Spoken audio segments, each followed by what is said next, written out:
As I said last week, these new version, new age attitudes that are out there have tried to strip it down and make it where life on this earth is what's important. Folks, if you go to Revelation and you look as God begins to describe the majesty of just the gates of heaven have such precious jewels that are woven into just the gates. And we've tried to make it into, it's really not all that impressive. God is just going to... God created this world with all of the beauty and the glory. And I'm so thankful for some of the beauty that I have got to look at and see. I've said that before. God has blessed me so much to get to see so many things.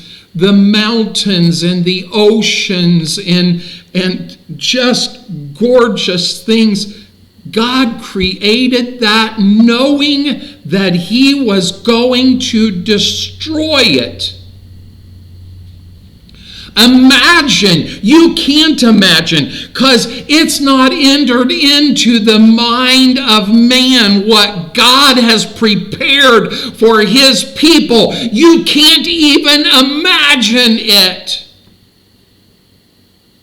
And the devil says to you, it's not that impressive. You're just going to sit and play a harp for 1 billion years. No, you're not.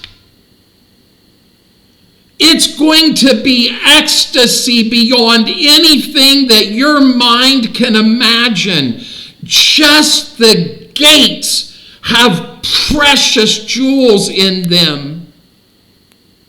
Imagine what God has created for you. Now, I said that in a message recently, and I stand up on that. I will be happy if God just gives me a shed to live in.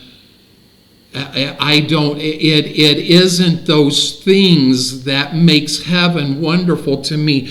Yesterday, I talked about what my best day ever is going to be is not because I'm with some gorgeous, wonderful woman and driving in a fancy car that I stole God's money to do that with, like people like Osteen does, and Copeland, and Hinn. My best day ever is going to be walking into the presence of Jesus Christ. And the only way that I will get there is by His mercy and grace, not because of anything I've done or anything that I've said. I bow to Him.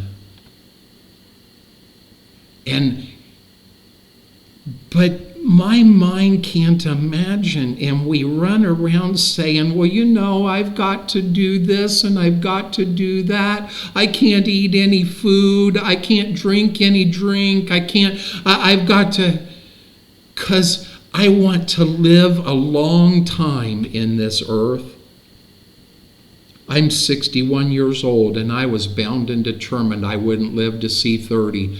People say, you want to live to be 90? No, I don't. No, I don't. Do I want to live in this crummy, useless world when God has things that my mind can't even imagine? What makes us think the way that we do?